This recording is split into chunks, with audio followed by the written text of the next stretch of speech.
exiled from Republic City, Korra has made it her mission to find all the new airbenders. But will she and Tenzin be able to bring back the Air Nation? I feel like the term Air Nation hits the ear a little weird the first time you actually take it in and listen to what they're saying. You're used to them being called the Air Nomads, but the only ones left definitely aren't nomadic, and neither would the new ones at this point, I would assume, so I think Air Nation works. Did someone order a fully equipped Future Industries airship? So hold on, your business is still good, despite selling the controlling shares to an escaped criminal? Well, I guess you must have gotten them back, but then again, business should be down, there's no more war profiteering, that shit's done and dusted. Even if you did get your inventory back, I don't know if you're in the position to go gallivanting around the world, Asami. You have a business to upkeep, I've been led to believe. I don't follow this business stuff.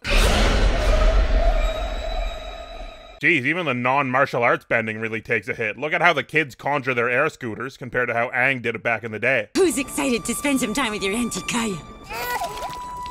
Oh. Couldn't Kaya just vomit bend the puke off of her? What, I know it's gross, but you think blood bending is cool. Shut up, man. But you're a part of Team Avatar, and we can't do this without you.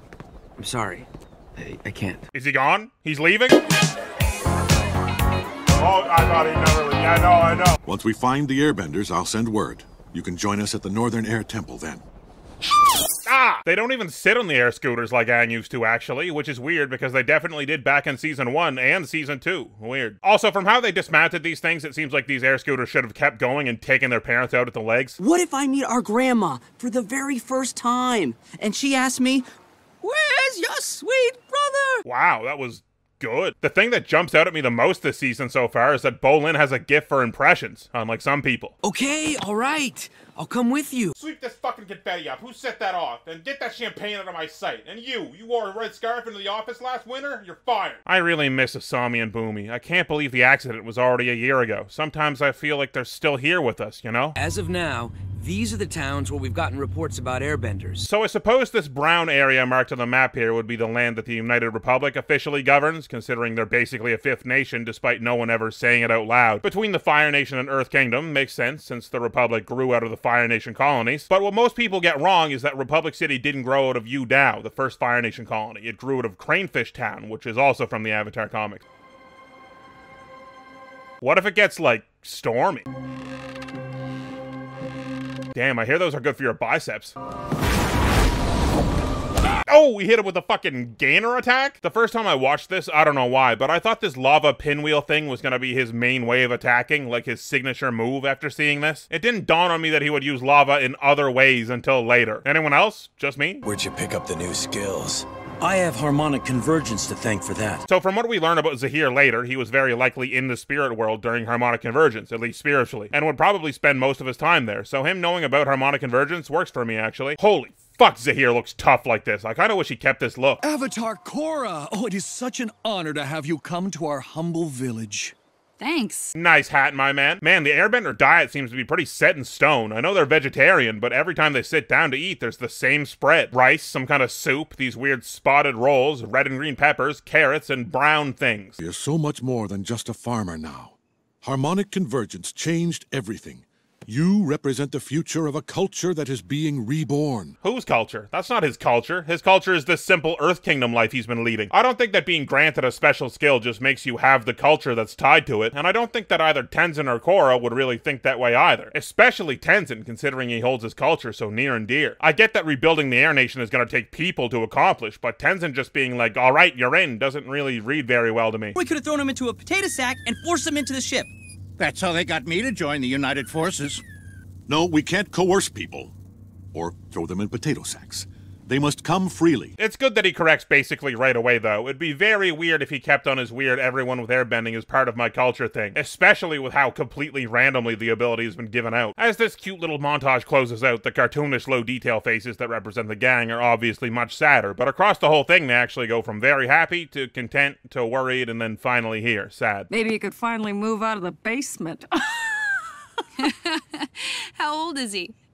He's 22, and you know, still just figuring his life out. You know, 22, it's not all that weird to be living with your parents nowadays, is it? I feel like they play it for a joke, but it doesn't seem that crazy to me. Ah, that sounds wonderful. I'll get him. Ryu! Ryu? He's still around? Oh, no, different Ryu. So you're like the Avatar or something. Big deal.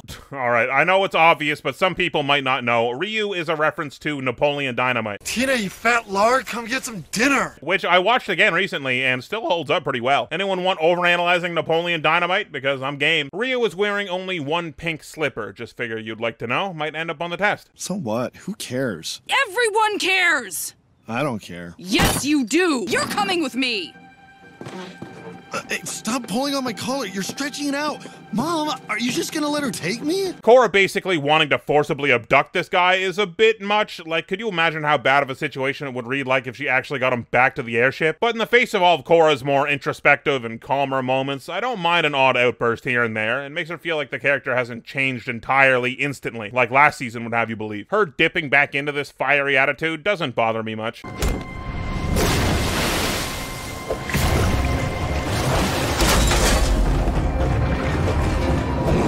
Alright, finally, the psychic bending talk. Now, as I've said multiple times, what sets this magic system apart is the physicality of it. The learning curve is learning a martial art, and being more adept and skillful in that art can lead you to do bigger and more creative things. You've heard it from me 1,000 times. I love it. The world can start to double back on that philosophy to just having bending be telekinesis in some parts, though. And the chief example is Water Arm Lady, Minghua. Minghua does not waterbend. Minghua commands her water arms to do whatever she wants them to through some other means. And I've actually seen people argue that Minghua still does waterbending motions when she does these things, but guys, be honest with yourself, she doesn't. Honestly, a lot of waterbending especially is based around arm movements, so it's a little odd they chose to go this way with this character. There are other instances of psychic bending in Korra as well, of course, things being moved without motions of benders tied to them, and I think that yes, that is a really big negative. It's not just a problem in Korra though, even though it happens more often. Aang's Force of Nature sphere in the finale would certainly be an example. I mean, he's controlling all 4 elements, and he's not doing fucking orange justice to keep them all going. But, say it with me, that's Avatar stuff. That doesn't count. But seriously, in my head, I do give it more of a pass since it's the Avatar state doing it compared to moments like this. But I still think Aang's moment has the same issues. It muddies what makes a huge part of this world unique. It changes what it is to be skilled in bending in a way that's pretty confusing. I'm not sure why she can move like this, but every other waterbender has to, you know, waterbend. Well, I guess we should just go to Ba Sing Se and try our luck there. Weird that Ba Sing Se isn't on this map, right? Yeah, razzle dazzle. We could put on some sort of airbending street performance. I was going to say we could cover Tenzin's robe in sequins, but that's even better. Sequins. Sequins are made of plastic. Does this world have plastic? I don't think we've ever seen plastic, have we? Someone overanalyze me on this. I can't think of any time we've seen plastic. Maybe you can make sequins out of rocks? It's the one, the only guy with an arrow pointing to his nose, Tenzin! Hey, did a cool air scooter variation again, and this time it wasn't to just zigzag 5 feet forward for no reason. Hey! Let me go! This is not what we rehearsed! Korra!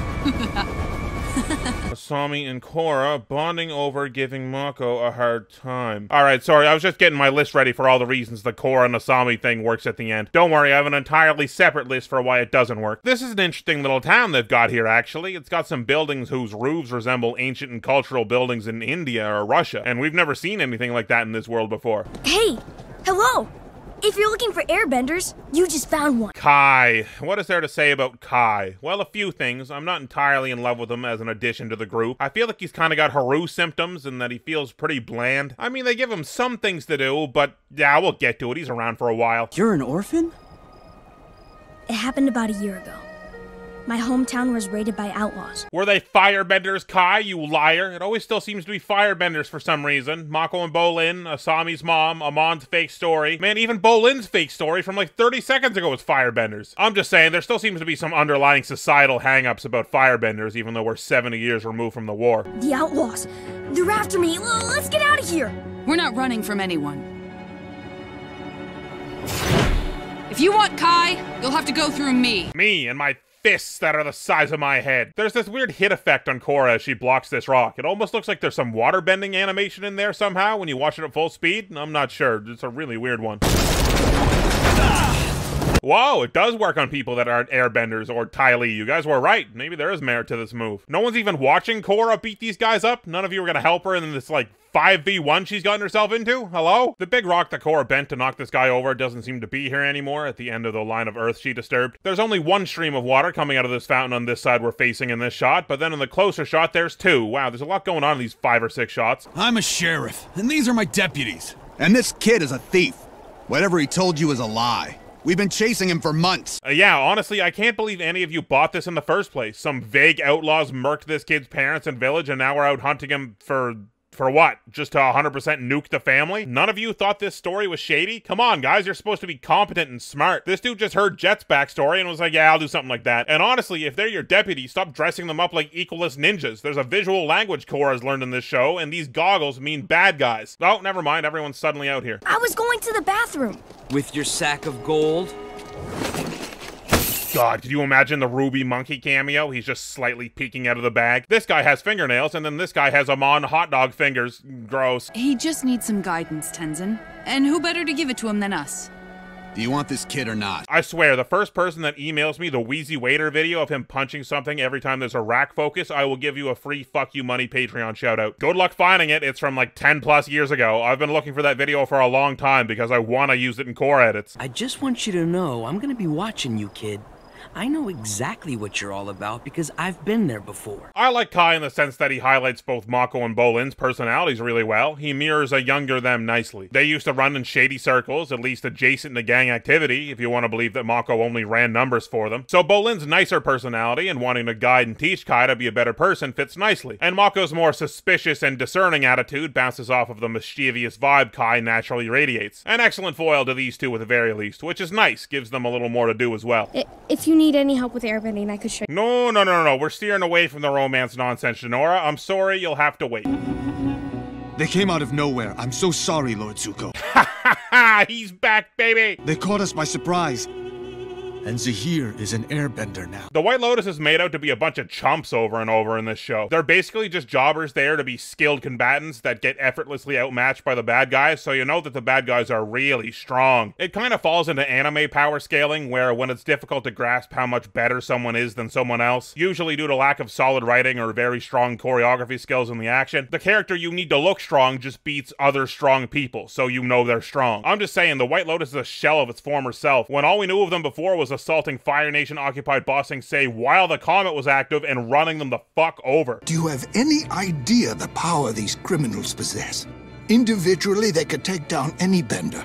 Put them all together, they could take down the entire world. Oh, but then we get the writing anyway of Zuko just saying they're insanely competent. Got it, we get both. Notify the new chiefs of the Northern Water Tribe that an attack on their prison is imminent. And send word to Lin Beifong in Republic City. Anyone ever get the feeling that that golden egg Zuko picked up way back in the day was actually the egg for his dragon? I have no proof other than it feels like it would be cool and wouldn't hurt any lore. This episode's not bad, it's just a pretty goofy setup episode. Important stuff happens though, like Zahir breaking Minghua and the crew out and trying to recruit the airbenders, but the episode doesn't feel at all like it's in a hurry to get anywhere with it, which is a good and bad thing. I praised last episode for taking its time, don't get me wrong, and I'll continue to praise this episode for making the lack of the airbender cooperation seem like a real problem, but I do feel like this episode in particular gives me a bit of a feeling that gets much worse later in the season, but that bridge will be crossed. It's the first episode of them trying their new objective, so I can't be too mad at it. Other than that, a fun episode. Zahir and his goons with special bending are cool, and trying to get the airbenders, tries to recapture some of the feelings from the previous show, and succeeds in some ways and misses in others. We'll get to that too. Zuko's back, that's badass. This wrap-up has been mostly positive, with some slightly ominous signs for the future, just like the episode. Patreon shoutouts, if you want to see the next 2 episodes of Overanalyzing Korra ahead of the YouTube releases, you can support me on Patreon for just a few bucks. Link, as always, is in the description below the video. Biggest shoutouts of all go to my top patrons: Blanco, who can put a band-aid on any wound and will be healed within the hour; Cameron Lowry, who uses the same password for everything, but it's alright, it's a brain bypass that if the average person types, they die; Chief Conquiqui, who digs wells by hand for villages in third world countries, 2 or 3 a day when they really get going; Loon and Victo, who trained their guard dog to wield a chainsaw; Lurfax1, who developed land gills so they could donate their lungs to a child in need; Matthew Lang, who opens up his own home during blizzards for those living without roofs over their heads, so walking the streets is like having a personal bodyguard in every corner; Potato Scream, who traded their reflexes for cat-like reflexes, which is good, but unfortunately that also means they have to shove shit off shelves for no reason now too; The Former Meaning of Life, who has developed a perfect handshake, and one time they used it to defuse both World War III and IV at the same time. It's that good. The 1AM Party, who refuse to get their tonsils removed because they're hiding a xenomorphic inner jaw; and Whitrow, who is technically an endangered species because there's only one of them on record and they're definitely not totally human. And of course, my other fuck you money patrons, Blanco, Cameron Lowry, Luna Invicta, Lurfax1, Matthew Lang, Potato Scream, The Former Meaning of Life, The 1am Party, and Whitrow. And my god overanalyzers, Two Boots Are Beat, Ang, Alan Garvin, Andrew Jacobson, Andrew Watchert, Aropataro, Axolotl Syndicate, Bob Death, Chandler Crump, Charles the Fartbender, Kobe Smith, Deathly Healer, Dr. Xerox, Dominic Saint, Dricker, Emma,